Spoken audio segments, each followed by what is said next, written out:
Hi, Sohan. Welcome to the interview. Hi. Hello. Now you're aware that this interview will be recorded and it might be placed on YouTube channel, right? So, Yes, yes. all right. Okay, to start with, let's start off with your experience. What have you done so far, your educational qualifications, and then we can continue with the questions. Yes. Hello. Myself, Sohan Anil Satpute.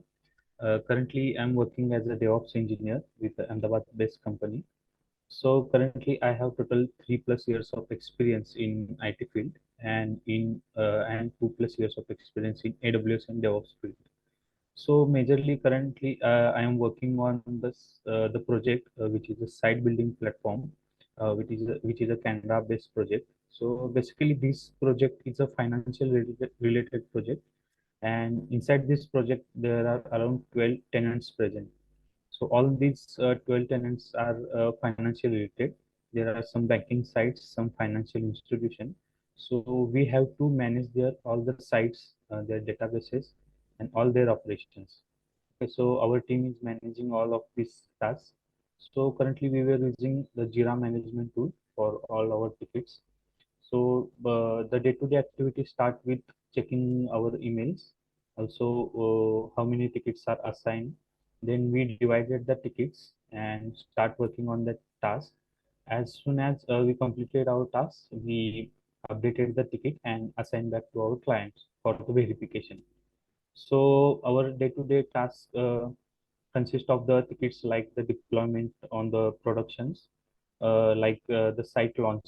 Like we have got the request for the site launch. We have provided the domain name and the URL on which we have to divert or redirect that site. So such type of tasks we were handling.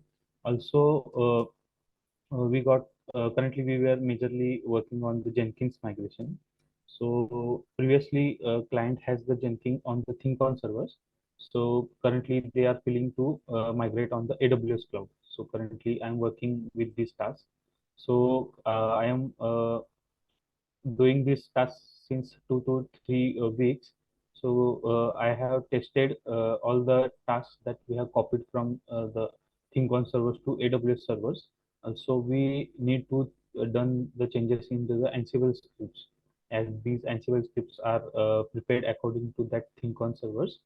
But we would need to do some minor changes to run the pipeline accordingly. So such type of tasks currently we were handling.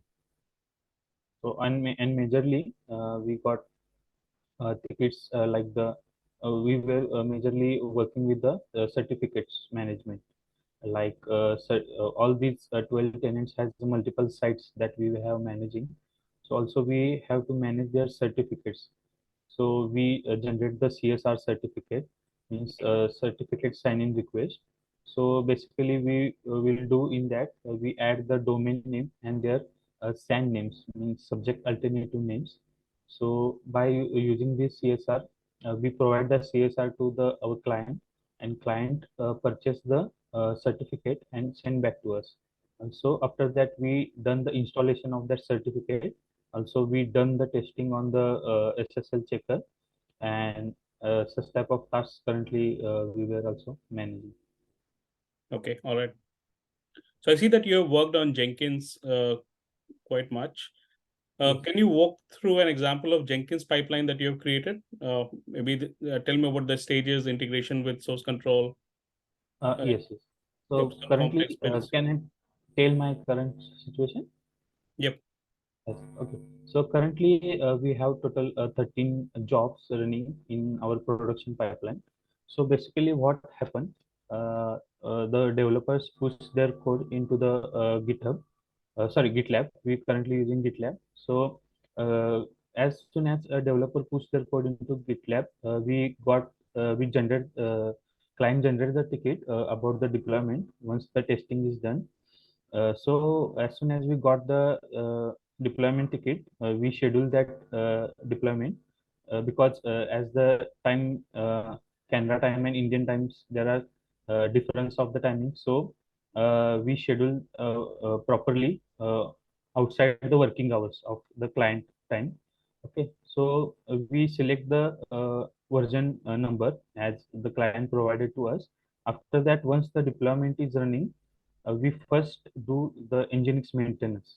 Okay, so we turn the Nginx into an Nginx maintenance page so that all the traffic should stop for that instance for the some time. Okay, once the Nginx goes into the maintenance mode, we do the further tasks. So we pull that code from the GitLab, and we start the building that code. Client has prepared the Ansible script previously for these all these tasks. Okay, so once the Ansible scripts are running, uh, there are one pipeline build job, which is a big task for us. Into this, they were using the Liferay services. Okay, so in this task, first the Tomcat is goes down automatically, and after that the build starts, and after the build, Sorry to interrupt you. I asked you yes, a question. I asked you the question about tell me the example of the Jenkins pipeline, and also regarding probably I was expecting something on Jenkins file that you would tell me. So what are the stages of the Jenkins file that you have used? I don't need to know the complete end-to-end business okay, process. okay, such type of pipeline. Yep.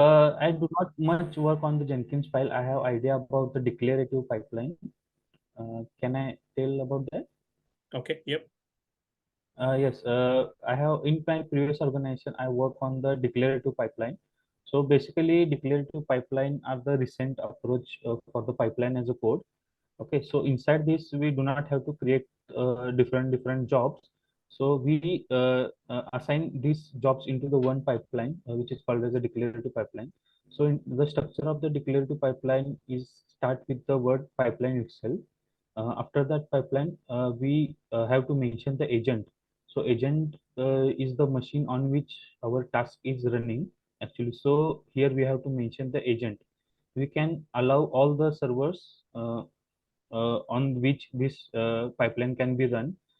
So inside the agent, we can define the EC2 instance, on-premises instance, Docker containers, or we can also mention the Kubernetes. Okay, so after the mentioning agent, there are various stages we have to mention. So inside the stages, we there are different stage, single stage, and inside the stage there are different tasks. We have to inside the stages there are steps we have to mention. So inside the single steps as complete, it goes to the other stages.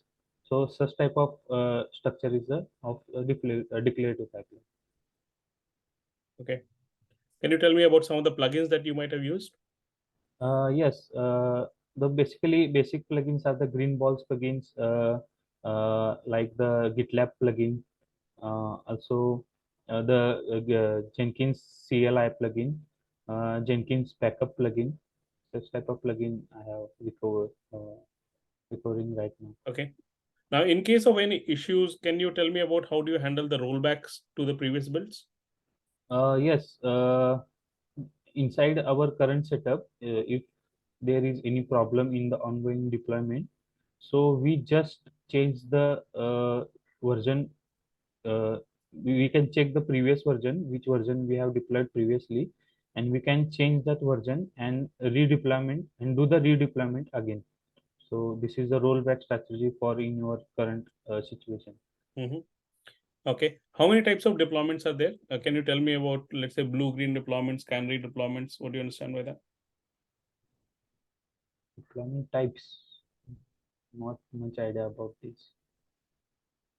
Okay. All right. I can see that you have Kubernetes mentioned in your CV. Yes, in previous organization, I have basic idea of the Kubernetes. Can Just you tell inform. me? Can you tell me what exactly did Yes, you do in Kubernetes? What role did you play? yes. So Kubernetes is a basically open source container management tool. So Kubernetes is originated by the Google.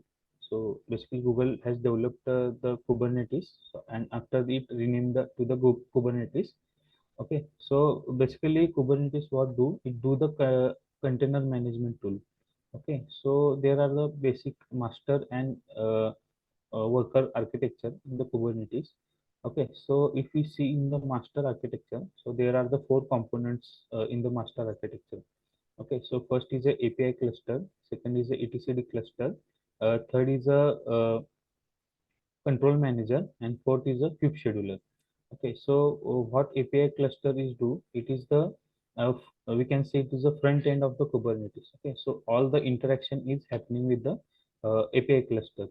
Okay, so second is a etcd cluster. So etcd cluster is a basically has all the updated information about the database, which is about the Kubernetes. Okay, so it is a highly available storage. Sorry, not database. It is a highly available storage. Okay, and it has all the updated information about the cluster. Okay, if we talk about the kube scheduler, if user request any container management or request about any container services, then kube scheduler is act on this. Okay, so this is the main purpose of the kube scheduler. And what is do the control manager? So inside control manager, it check that if he actual you can say in control manager it do uh,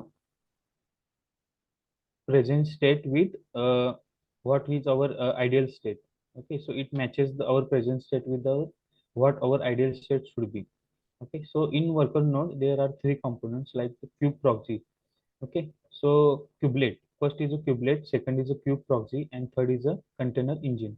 Okay, so basically kubelet is a Kubernetes agent which is running on the master. Okay, so it tells the master about here successfully what is going on the master. So it is kubelet is telling the master what is going on here. So kube proxy assigns, so second is a kube proxy. So kube proxy assigns the IP to the each container. Okay, so each container has to assign a public IP. So this work is done by the kube proxy.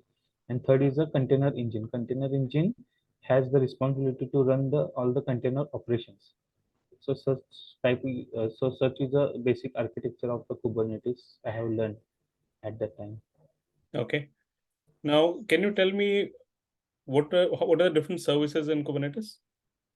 No, I didn't gone through much, not much into the Have Kubernetes. you have you have you actually worked on Kubernetes, or is it just you have No, read about?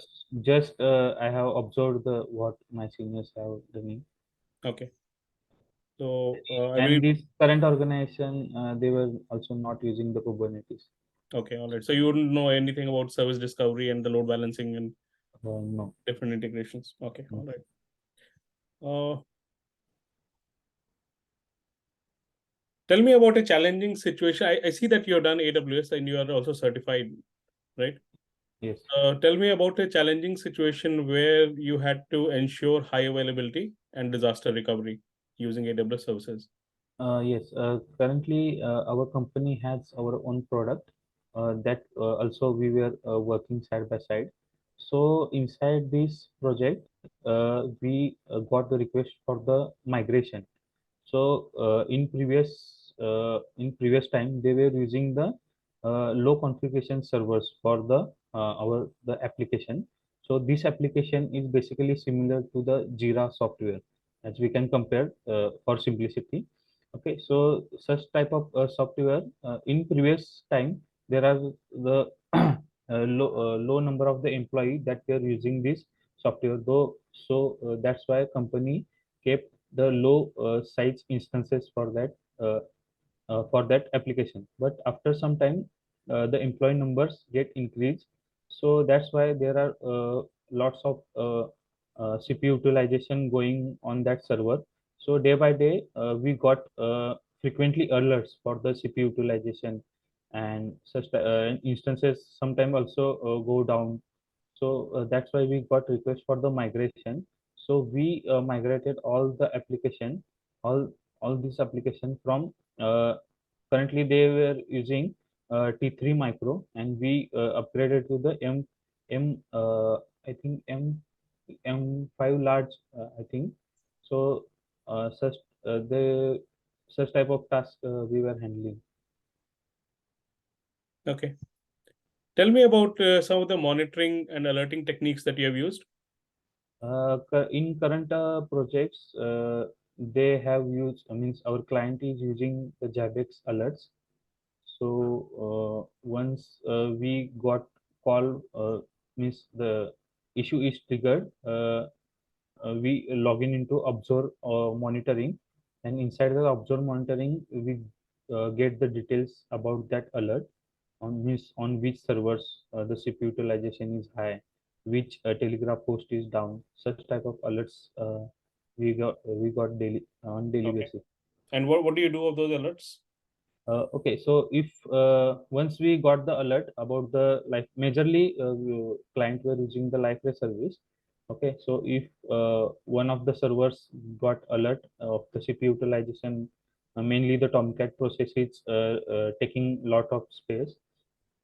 Okay, so just first we take the approach of that by the restarting of the Liferay services. Okay, so first we as a root user, we kill the Liferay services by using the PSAUX command by giving the pipeline, and after that we by grep we kill the Liferay services, and after that we restart that services and just monitoring the log. After the Liferay is successfully restarted, we can check the CPU utilization by stop command. So That's these are all manual efforts that you're talking about. yes. Tell me about the automations that you have done once you receive the alert, and how would you configure those automations? No, we have not do in that way. Currently, we were using such steps in day-to-day life. Uh, we not get any request for the automation from the client Okay. or such alerts. Yes. Tell me about a major automation that you have done. So you have been working as a DevOps engineer for a while now. Hmm. So tell me about the major automation that you have done for any client. I am not interacting with the client directly. I am working as a shadow engineer. That's fine, but tell me about any sort of automation that you have done. Like in like 2 to 3 months previously, they were introduced the Terraform in this project. Okay, so I learned the Terraform at that time and do the basic automation. Like they are not implemented on the live projects yet, but I have done the basics of the Terraform, like modules creation, like VPC module, S3 module, such type of basic automation I have done. Okay. Can you tell me about how the Terraform workspaces work? No, I have not much idea about the Terraform. Any idea about dynamic blocks, Mm. state locking of Terraform? I have little idea about this Terraform TF state file, and once Terraform TF state file is, we can say, the memory of the Terraform. And when the multiple engineers use the Terraform TF state file, so we have to store that Terraform TF state file into the S3 bucket, and we can also give the Terraform TF state log to that file by using DynamoDB. So as the multiple engineers are working on the Terraform, so Terraform TF state file may get confused. So we can lock that file. So at once time, only one engineer can commit their changes to the Terraform. So I have Okay. You said DynamoDB. Have you worked on DynamoDB? no. Okay.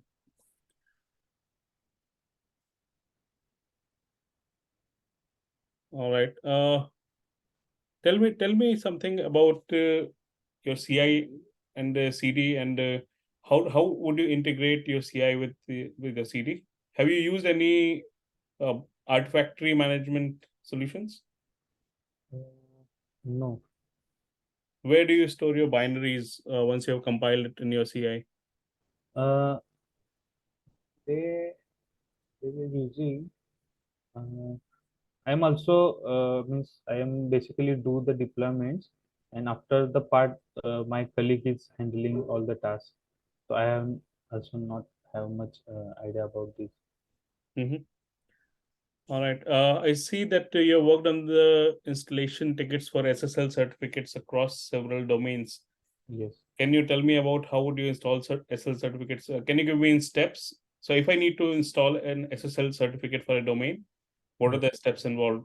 Tell me in detail. Okay. So in my current situation, we have generated the CSR. We got first request for the generation of the CSR, and they are providing us the domain name and also the subject alternative name, which is also known as a SAN. Okay, so we were using the request.conf file. We follow our own approach. We have some commands. Inside that, we created one request.conf file for all the domains. Okay, so we have to only replace that domain and subject alternative name. And there are one command. After that running, the CSR and key file is generated. Okay, so after the CSR and key file is generated, we have to check that the CSR is matching with the key. Okay, there are also some other commands. By using that command, there are one documentation on the Google. We can check by that key CSR is matching with the key. Okay, after that it matches with the key. We provide that CSR to the client. Okay, then client purchase the certificate and provide us into the tickets. Okay, Mhm. then we transfer that certificate to our server.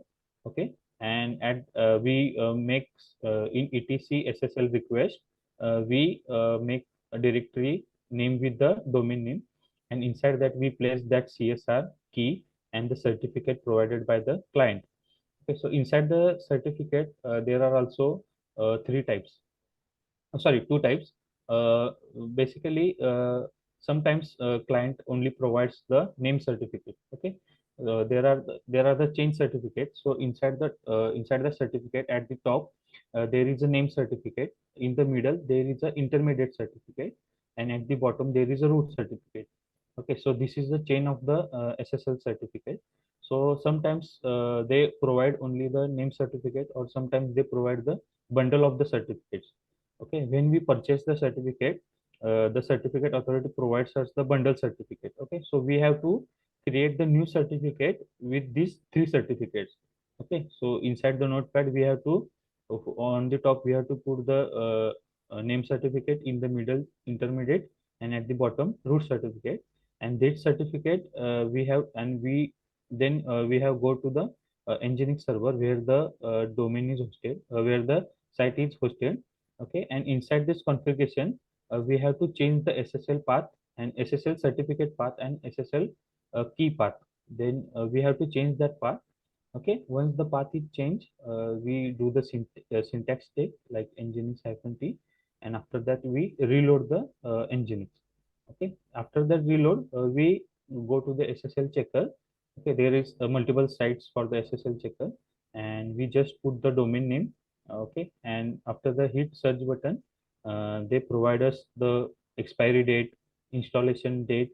Okay, there are subject alternative names, all these information provided by the SSL checker. Then we give just screenshot of that and attach into the ticket. All right. Subscribe. Okay. I want to move to the next question. Can you tell me the difference between SSL and TLS? SSL is a TLS.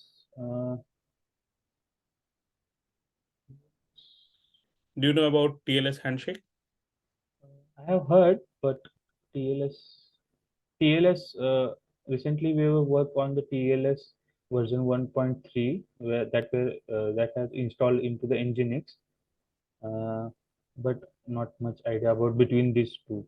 What's the What difference between a client authentication and a server authentication?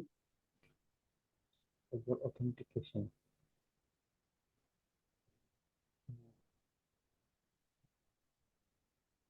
All right, that's fine. Tell me about how would you secure your AWS infrastructure? Secure your AWS infrastructure. Okay, so if we were using AWS VPC service, then by using the VPC service, we can create our own virtual private cloud, and inside this virtual private cloud, we can create the network infrastructure according to us, means which CIDR block, which IP, we can decide by ourselves. Also, in the accordance of the security, I'm not recalling properly. Okay. What's the difference between a private and a public subnet? Private and public subnet. So public subnet has a route to the internet gateway. So through internet gateway, public instances within the public subnet can access the internet, and private subnet does not have route to the internet gateway. So instances within the private subnet can access the internet through net gateway, which is we have placed into the public subnet. Okay. And what do you understand by encryption? Encryption. Data Uh, encryption.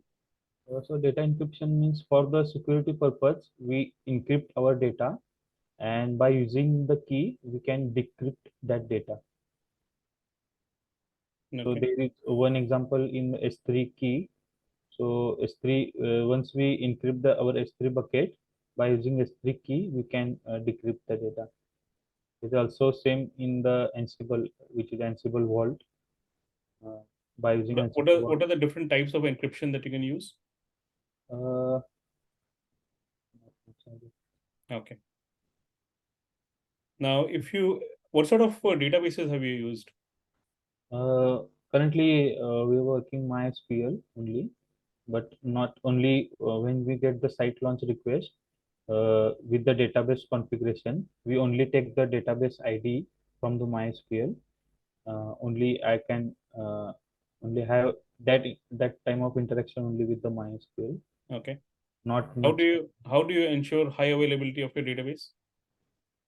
high availability of the database. I think we create the cluster for the high availability of the database. There is one master and worker architecture for the database. Okay, so they are all these database are interlinked with each other. Okay, so if there is any problem with the master database, okay, then we do the root analysis, and before the root analysis, within the worker node, we make them as a master, and after that we do the root analysis, what is happening with that master database. Do you know anything about multi-AZ and multi-regional setups? Yes. Okay, tell me about that. Okay, so currently in our organization application, we were using the network load balancer, and we were using the load balancer. Also, for high availability, we were using the auto scaling service of the AWS. Okay, so inside the auto scaling, once the traffic is increased on the servers, it automatically launch the new servers of the same configuration. Okay, so this is the basic definition of the auto scaling, means automating scaling of our capacity to decrease the workload and for the high availability of the sites. Okay, so this is parallelly working auto scaling and load balancer. Okay, so there is a launch template inside that we create the version, and for the auto scaling, we need the AMI image on that server, which is we were using in the auto scaling. So same type of server we can launch into the auto scaling for high availability. So after configuring the launch template, we add that launch template into the auto scaling group, and after that in the load balancer, there is some target group. Inside the target group, we add that server specifically for the health checkups. Okay, so once the load is increased on the servers, uh, so we have to set the policy here for the auto scaling purpose. Okay, so basically currently we are using the target scaling policy based on the CPU utilization. Okay, so currently we were using the threshold of the 70%. Okay, so as load goes about 70%, so auto scaling launch the new instance. Okay, okay, so there are other policies also, like simple scaling policy, step scaling policy. Okay, so such type of policies are also there present, but currently we are using the target scaling policy because we were only focused on the CPU utilization currently. Okay, so once auto scaling launch the new instances, we can check that instance status into the load balancers target group. Okay, once the servers goes into the healthy state, our site is properly running with the proper load distribution. So we can use the auto scaling for the high availability. Okay. What do you understand by database consistency? Database consistency.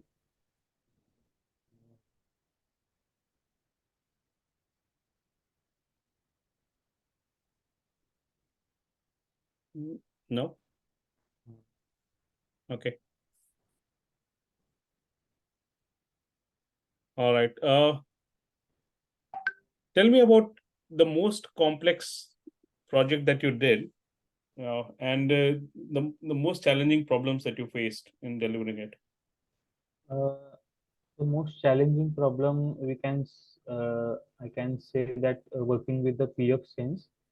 So as Are you in working this with? PF Sense firewall. All right. Okay. So we got request for the PF Sense firewall migration from the on-premises to AWS. So at that time, I have no knowledge of the PF Sense. Okay, so currently this task is ongoing since last week. Okay, so PF Sense is a open source firewall that we were using. Our client is using. So currently, I am going through this PF Sense, and I was facing lots of issue in this because there are on-premises server, and we have to create the same setup on the AWS. AWS, like we have to set up the tunnels, we have to take the CIDR ranges from their architecture team. So that's was ongoing hectic task. So how are you securing your servers? Sorry. You said that you are securing your servers using firewall, and so Uh, tell me about the different ways that you have secured your server against uh, any malicious attack. yeah, that I have no idea about this. Okay. All right. So um, probably one of the last questions. You said you have worked on some e-commerce platforms as well, right? Yes, this was my first project. Right. Previous Can you tell organ- me about any performance optimization that you did, especially perform- using AWS services? performance optimization, or we can say I have used the S3 life cycle policy for the cost optimization, Mm-hmm. but not on the performance. So I have created the life cycle rule for the S3 in accordance with the cost optimization at that time. So there are various storage types that we can use for the cost optimization in S3 service. So can I tell further? Yeah, yeah, sure. Go ahead. Yes, so the basic type is the S3 standard. Okay, so S3 standard is a highly accessible storage type. So we can, if your access of data is on the daily routine, then you can use the S3 standard. Okay, if you are accessing some data not frequently, so you can move that data into S3 infrequent access. There are other types like S3 Glacier, S3 Deep Glacier Archive, S3 like one zone infrequent access, and S3 intelligent tearing. Okay, so according to your access limit, you can store your data into such type of storages, and by using such types, you can reduce your AWS billing. So basically, currently AWS introduced the new type like S3 intelligent tearing. So basically, it automatically shift your data according to your access. So you do not have anything to do. S3 intelligent tearing automatically do that by yourself. So tell me one thing. So we've got S3 intelligent tiering. Hmm. Why would you then uh, use a direct lifecycle policy to go into Glacier or to use into infrequent access? Why not use just intelligent tiering all the time? Yes, I have recently gone through this service, but at that time I have only idea about these three services like S3 standard, S3 infrequent access, and S3 Glacier. Okay. Uh, Is there so any different types of file that you would like to keep in the standard and not push it into Glacier? currently, I think I have to look into such type of scenarios. Okay. All right. So tell me about AWS services which are not attached to a region. Not attached to region. Most of the AWS services are region based, Okay. but there are a few services which are global. What are those services? If we talk about the global service, then first is the S3 service, then Route 53 service, global,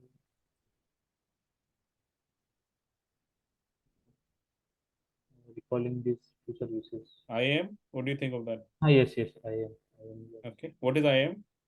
IAM is Identity Access Management. Okay. So it is AWS services. By using this service, we can securely use the AWS resources. By using IAM, we can also authenticate and authorize users for using the AWS resources. What is the difference between a policy and permission? Policy and permission. Okay, so permissions are attached to the users, and by using permission, user can access the different AWS resources. And policies are the documents, are the just documents. And by using these documents, we can create the permissions. Tell me about a scenario where you had to write a custom policy. Custom policy, not work on the custom policy. I have only take the already present and just attach to the. Okay. All right. Okay. Cool. Thanks, Sohan. So I'm done with my questions. So I'll just stop the recording now, and I'll give you my feedback after the recording is done. Yes. Okay. Thanks for your time today. Thank you.